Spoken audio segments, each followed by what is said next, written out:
우리 하나님께서 처음 오셔가지고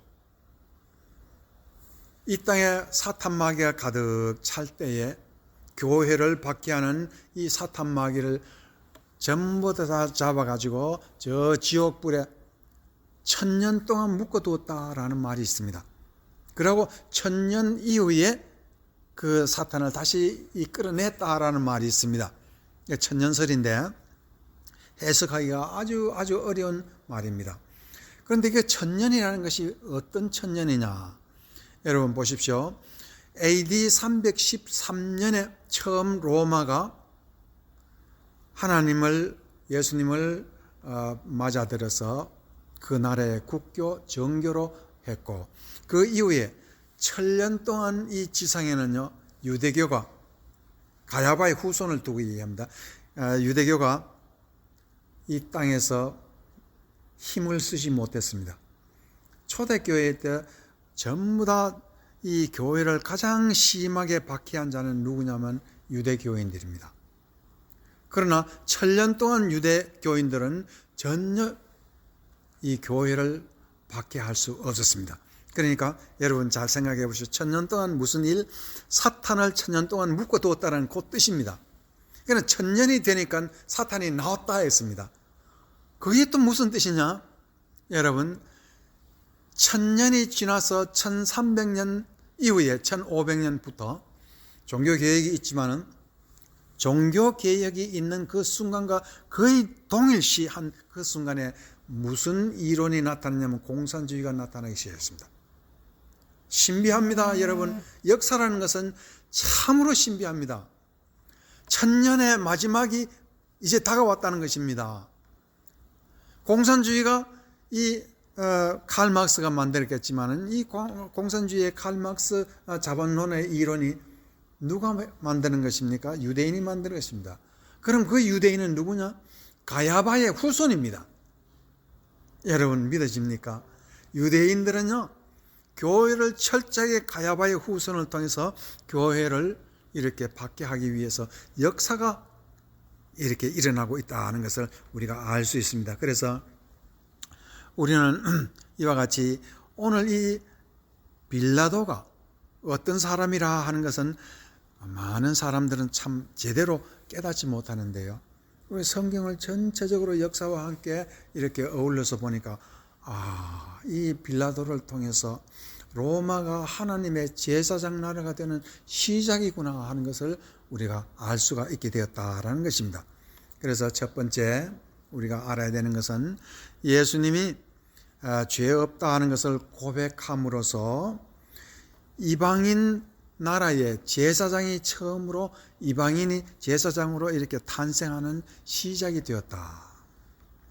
그래서 여러분 또 아시는 바와 같이 공산주의는요, 가야바의 후손이기 때문에 예수 믿는 사람을 철저하게 죄인으로 취급합니다. 다 가야바의 후손들이라는 것을 우리가 알아야 되겠습니다. 두 번째로 우리가 생각해야 될 것은 이 빌라도가 예수님을 무죄 선고로 말하는 것으로 말미암아서 이방인에게 구원의 역사가 임하기 시작했습니다. 그것은 지금까지 유대인에게는 이 구원이라는 건 자기들만의 것이고 자기들만의 유물이라고 생각했지요. 이방인들은 유대인이 되지 않으면 구원을 받을 수 없다고 생각했는데 빌라도가 예수가 죄가 없다는 것을 처음으로 고백함으로 이방인으로서 예수님이 어떤 분이라는 것을 가르침으로 이방인들이 처음으로 구원을 받기 시작하고 하나님의 큰 축복을 받기 시작했다라는 것을 우리가 성경이 가르치고 있습니다. 그래서 예수님의 이 고난을 가장 여실하게 가르치는 것이 이사야 53장이지요. 이사야 53장 11절의 말씀은 참 놀라운 말씀인데요. 그가 자기 영혼에 수고한 것을 보고 만족하게 여길 것이라.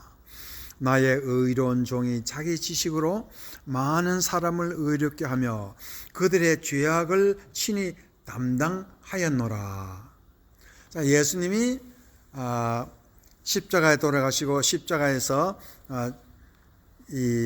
죽으실 때에 예수님이 죽으시는 것을 예수님이 죄가 없기 때문에 이 세상 모든 사람들의 죄를 담당했다 그랬습니다. 자기가 짊어졌다 그런 뜻입니다. 오늘 우리가 예수님을 믿을 때 예수님은 죄가 없는 하나님 앞에 완전한 제물이 되셨고 거룩한 제물이 되셨고 산 제물이 되었기 때문에 우리가 하나님 앞에서 나의 죄를 예수님께 고백할 수 있고 예수님이 내 죄신 대신 죽으셨다는 것을 우리가 믿을 수가 있습니다. 이러한 면에서 빌라도가 예수가 죄가 없다는 것은 기독교 역사의 가장 중요한 기초를 고백한 것입니다.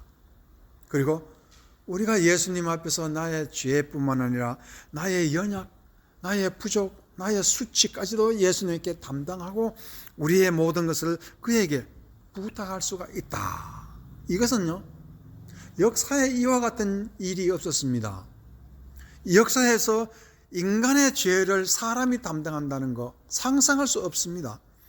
모든 사람은 자기의 죄를 자기가 지고 자기가 죽어야 되는 거, 자기의 죄는 자기가 전부 다 처리해야 되는 것이 인류 역사입니다. 나의 수치를 누가 감당해 주겠습니까? 부모도 못합니다. 나의 연약을 누가 감당하겠습니까? 못합니다. 그러나 예수님은 이 땅에 오셔서 절름발해를 고쳐주시고 이 땅에서 운명적으로 태어난 맹인들을 고쳐주시고 아들 하나밖에 없는 나인성 과부의 죽은 아들을 살리셨습니다. 한 여인의 인생을 뒤바뀌어 놓았습니다. 누가 우리의 연약과 이와 같은 것을 담당하겠습니까? 오직 예수님이 죄 없인 그 몸으로서 하나님 앞에 거룩한 제사가 되었기 때문에 우리가 예수님 앞에 나의 모든 것을 고백하고 질 수가 있다는 것을 이 빌라도의 예수님이 무죄하다는 것에서부터 시작했다 하는 것을 우리가 알아야 된다는 것입니다. 그래서 고린도후서 5장 21절에 하나님이 죄를 알지도 못하신 이를 우리를 대신하여 죄로 삼으신 것은 우리로 하여금 그 안에서 하나님의 의가 되려 하심이라. 지금 이 세상에는 두 종류의 인류가 있습니다. 하나는 가야바 같은 사람으로서 예수와 예수 믿는 사람들이 전부 다 죄인이라는 것, 위선자라는 것, 이 손가락질하는 사람이 있고, 빌라도와 같이 예수님도 죄가 없고 예수 믿는 사람도 죄가 없다는 것을 얘기하는 두 종류의 인류의 흐름이 있다는 것을 우리는 알아야 됩니다. 우리가 사도신경에서 빌라도에게 고난을 받아서 얘기했지만 빌라도는 예수님이 죄가 있어서 고난을 받았다는 것이 아니라 오직 하나님 앞에서 제사장의 노릇을 진정한 제사장의 노릇을 했다 하는 것을 말하고자 하는 것입니다. 그러므로 우리는 사도신경을 낭송할 때 그 말씀의 뒤에 얼마나 놀라운 뜻이 있다 하는 것을 우리가 믿어야 하는 것입니다. 그래서 가야바는 예수 믿는 사람은 이 세상에 있을 수 없는 존재라 하는 것을 지금은 천년 후에 나타난 가야바의 후예들 누굽니까? 마르크시즘, 공산주의지요.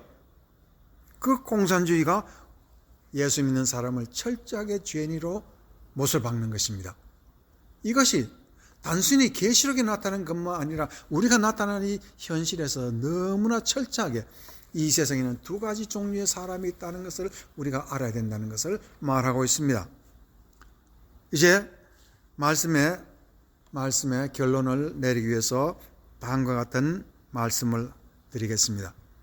빌라도가 예수가 죄 없다는 무죄 선고를 함으로 요한복음 14장 12절에서 14절에 놀라운 역사가 우리에게 축복으로 떨어지는 말씀이 있습니다. 내가 진실로 진실로 너에게 이르니 나를 믿는 자는 내가 하는 일을 그도 할 것이요 또한 그보다 큰 일을 하리니 이는 내가 아버지께로 감이라. 너희가 내 이름으로 무엇을 구하든지 내가 행하리니 이는 아버지로 하여금 아들로 말미암아 영광을 받으시게 하려 함이라. 14절에 내 이름으로 무엇이든지 내게 구하면 내가 행하리라 그랬습니다. 만약 예수님이 죄가 있어서 죽으셨다고 한다면은 아버지 앞에서 자기의 이름으로 우리가 기도할 수가 없습니다. 구해도 우리가 받지 못할 것입니다. 기도는 역사하지 않을 것입니다. 그러나 예수님이 죄 없이 이 땅에서 하나님 앞에 완전한 제물로 거룩한 제사로 드려졌기 때문에 우리는 기도라는 것이 우리에게 임할 수 있었습니다. 이방인은 근본적으로 하나님께 기도할 존재들이 아니었습니다. 이스라엘의 모든 사람들도 저들이 기도할 때 제사장 앞에서 기도하고 제사장이 대신 기도해 줍니다. 일반 사람들은 기도도 제대로 못합니다.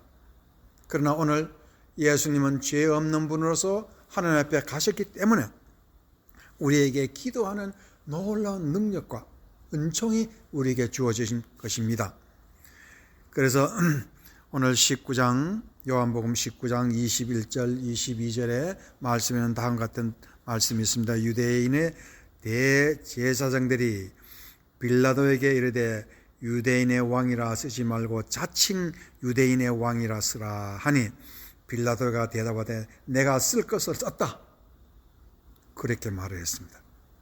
이게 무슨 말이냐? 예수님이 왕이라는 뜻이 무엇이냐? 예수님은 돌아가실 때까지 빌라도가 보기에는 예수님은 전혀 죄가 없는 분인데도 죄 없다는 자기 자신을 남들 앞에 드러내지 아니하고 말 한마디 제대로 하지 아니하고 자기의 마음을 끝까지 지킬 줄 아는 위대한 마음을 지키는 왕이 되더라는 것입니다. 이것은 놀랍습니다. 이 세상의 모든 사람들은 마음을 제대로 지킬 줄 몰라요. 내 마음인데 내가 왕이 되지 못해요. 내 마음의 왕이 내가 되어야 되는데 예수님은 자기 마음에 자기가 왕이 되었지만은 이 세상의 빌라도까지도 자기의 마음을 제대로 움직이지 못했습니다. 그래서 빌라도는 예수님은 진정한 마음을 주장할 수 있는 왕이라는 것을 알았습니다. 그래서 예수님의 그 명패 위에는 유대인의 왕이라고 자기가 자신해서 적었습니다. 유대인들은 자칭 왕이라 그렇게 적으라 해도 아니라 이분이야말로 진정한 왕이다. 오늘 요한복음을 통해서요, 다른 어떤 복음서에도 기록되지 않는 빌라도의 위대한 일을 요한복음에서는 정확하게 적어놨습니다. 전 66권 성경에도요, 이와 같은 것을 적어놓은 곳이 없습니다. 오직 가장 가까이에서, 예수님 가까이에서 빌라도가 하는 모든 일거수일투족을 감시하면서 자기가 느끼면서 깨달으면서 빌라도에는 놀라운 일을 하였구나. 이 빌라도를 통해서 예수님이 죄 없다는 것을 말하면서 선고하면서 우리가 예수님이 십자가를 지고 하늘나라에 올라가셔서도 우리를 위해서 축복을 내려주시는 진정한 왕이고 우리의 마음을 다스려 주시고 우리의 마음을 평안하게 해주시고 우리의 마음에 하늘나라에 엄청난 축복을 주시는 분이라는 것을 빌라도는 알았습니다. 이제 오늘 우리가 중요한 것은 이와 같이 우리의 마음속에 내 마음을 주장해 주실 분, 내 마음에 복을 주실 분, 내 마음에 화평을 주시고 은혜를 내려주실 분, 내 마음의 모든 죄악을 씻어주실 분, 이분은 오직 예수 그리스도 진정한 왕뿐이라는 것을 믿을 때 여러분에게도 빌라도의 고백이 여러분의 고백이 되고 빌라도의 축복이 여러분의 축복이 되기를 주의 이름으로 축원합니다.